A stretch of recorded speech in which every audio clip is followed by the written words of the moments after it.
Guys, Ram Ram सा खमागणी। मैं आरती आपका स्वागत करती हूँ राजस्थान ज्ञान रथ के इस मंच पर। दोस्तों, आज हम बात करेंगे पेट्रोलिंग ऑफिसर यानी जमादार ग्रेड सेकंड भर्ती की। जी हाँ दोस्तों, काफी अरसे से अभ्यर्थियों को इंतजार था, तो नोटिफिकेशन आउट हो चुका है। आज से फॉर्म भरे जा रहे हैं।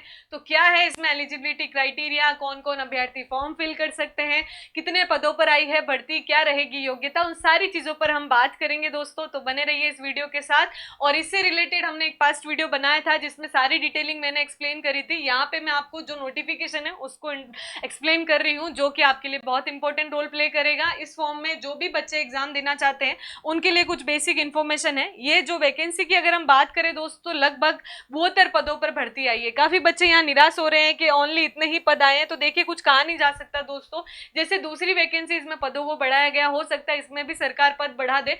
अभी आपका लक्ष्य एक सीट पर होना चाहिए। जिनको सपना है पेट्रोलिंग ऑफिसर बनने का वो तो तय है कि एग्जाम देंगे ही देंगे। तो जो ये सपना देख रहे हैं कि हम इधर वाले एग्जाम में दे दें, उधर वाले एग्जाम दे दें, ये चीज मत करिए। अगर आपको सच में इस एग्जामिनेशन की तैयारी करनी है तो अभी से लग जाइए, क्योंकि नोटिफिकेशन के साथ ही एग्जाम डेट भी सरकार ने बता दी है। क्योंकि मैंने पहले वाले वीडियो में आपको बताया था, आलोक सर तय कर चुके हैं, गवर्नमेंट तय कर चुकी है, पूरी रणनीति के साथ आई है ये भर्ती। तो 27 दिसंबर को आपका एग्जाम हो जाएगा। 17 अक्टूबर से लेकर 15 नवंबर तक आपके फॉर्म भरे जा रहे हैं दोस्तों।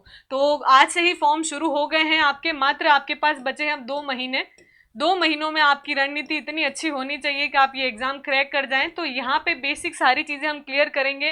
क्या सिलेबस पैटर्न है, क्या सारी इसकी पूरा क्राइटेरिया क्या है, उन सब पर बात करेंगे। तो प्लीज इस वीडियो में बने रहिएगा, लाइक एंड शेयर करना बिल्कुल ना भूलें।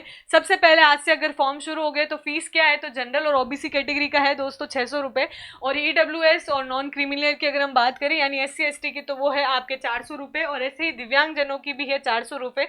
फीस भी खासी अच्छी रखी है गवर्नमेंट ने। तो आधे बच्चे तो ऐसे ही छट जाएंगे, जिनकी तैयारी सटीक होगी वो ये फॉर्म जरूर भरेंगे। ओके गाइज, तो अब हम बात करते हैं कि एलिजिबिलिटी क्राइटेरिया क्या है। तो सबसे पहले देखिए दोस्तों, एलिजिबिलिटी क्राइटेरिया में आपकी 2024 में जिन्होंने सीईटी पास करी है 10+2 लेवल की, वो बच्चे ये फॉर्म फिल करेंगे। यानी जो इनके सीईटी पास नहीं है वो ये फॉर्म फिल नहीं कर सकते। ये वैकेंसी सीईटी वालों के लिए है, विद पास वाले।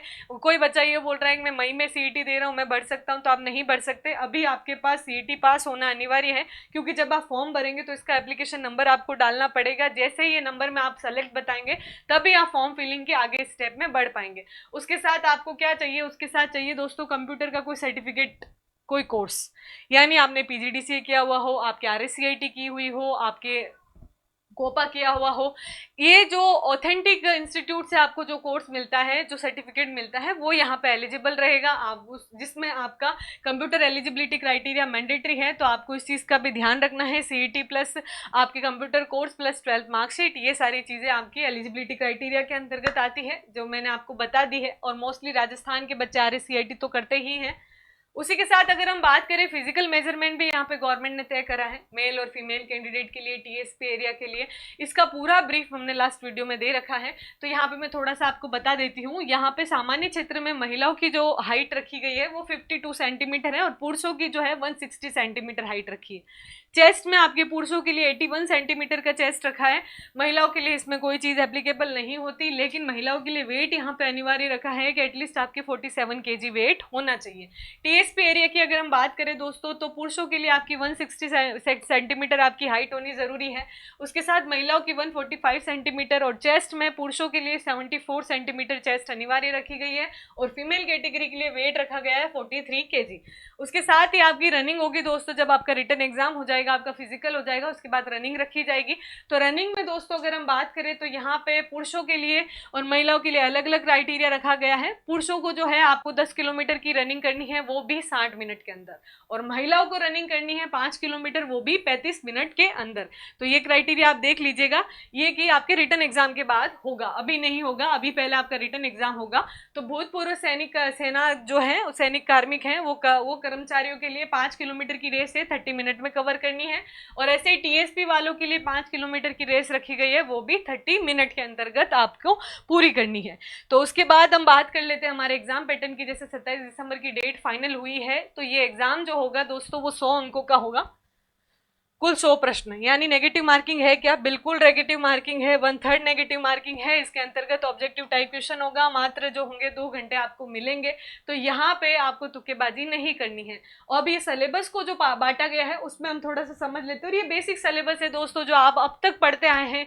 हर कोई बच्चा ऐसा नहीं है पहली बार कोई एग्जाम में बैठता है, वो काफी एग्जाम्स देता रहता है। तो इस एग्जामिनेशन का भी यही सिनेरियो है, सिलेबस कोई इतना अच्छा नहीं है, बेसिक सिलेबस है, आप आराम से कवर कर सकते हैं। अभी भी अगर आप तैयारी करें तो आप इसको कुछ नहीं करना है, सिलेबस को पॉलिशिंग देनी है, यानी जो पढ़ा हुआ है उसमें प्रैक्टिस सेट लगाना है।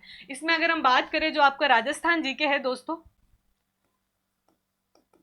राजस्थान जीके आपका आता है दोस्तों 50 नंबर का, जिसमें आपकी history, art and culture, polity, geography and economics, ये पिलर सब्जेक्ट्स हैं। हिस्ट्री आपकी बेसिक है जो दे रखी है, उसमें टॉपिक है, मैंने स्पेसिफिक इतने ही टॉपिक आपको हिस्ट्री के दे रखे हैं, बहुत ज़्यादा टॉपिक नहीं दे रखे हैं।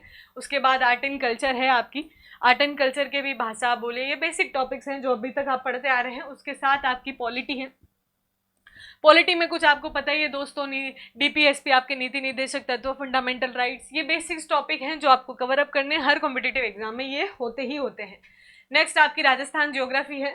राजस्थान ज्योग्राफी की बात, आपका राजस्थान का इकोनॉमिक्स है। इकोनॉमिक्स में अगर आप बजट पढ़ लेंगे, देखिए बजट का बहुत ही यहाँ पे दे रखा है, तो ये आपके लिए इंपॉर्टेंट मैटर हो जाता है। जनवरी फरवरी से आप पढ़ना शुरू कर लीजिएगा करंट अफेयर्स, उसमें आपकी चीजें कवर हो जाएगी। सेकंड, यहाँ पे सबसे अच्छा खेल जो खेला जाएगा दोस्तों वो है साइंस और मैथ्स का, क्योंकि 35 मार्क्स के दोनों पेपर हैं।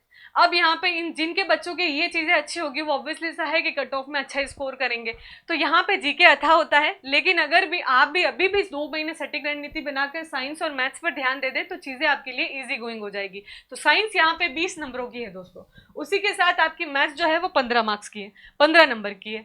इसके साथ ही अगर हम बात करें करंट अफेयर्स की तो ये आपके 15 नंबर की है, यानी टोटल आपका 100 मार्क्स का जो पेपर है उसमें 50 नंबर का राजस्थान जीके है, 15 नंबर की आपकी गणित है, 15 नंबर का आपका करंट अफेयर्स है, और उसी के साथ 20 नंबर का आपका जो है साइंस है। तो ये बेसिक 100 नंबर का सिलेबस पैटर्न है, ज्यादा लेंदी नहीं है, आप अभी तैयारी कर सकते हैं। सबसे पहले आप फॉर्म फिल कीजिए, सीईटी पास किए बच्चों के लिए बहुत सुनहरा मौका है। और ये ना सोचे कि सीटें कम आई हैं, क्योंकि मैं अभी भी कह रही हूँ सीटें बढ़ भी सकती है। आपका एक ही टारगेट होना है, आपको एक सीट लेनी है, एक पद लेना है, बाकी आप चिंता मत कीजिए, आप अपनी तैयारी की चिंता कीजिए। तो मिलते हैं ऐसे ही जुड़ी राजस्थान के एग्जामिनेशन नोटिफिकेशन के अपडेट से।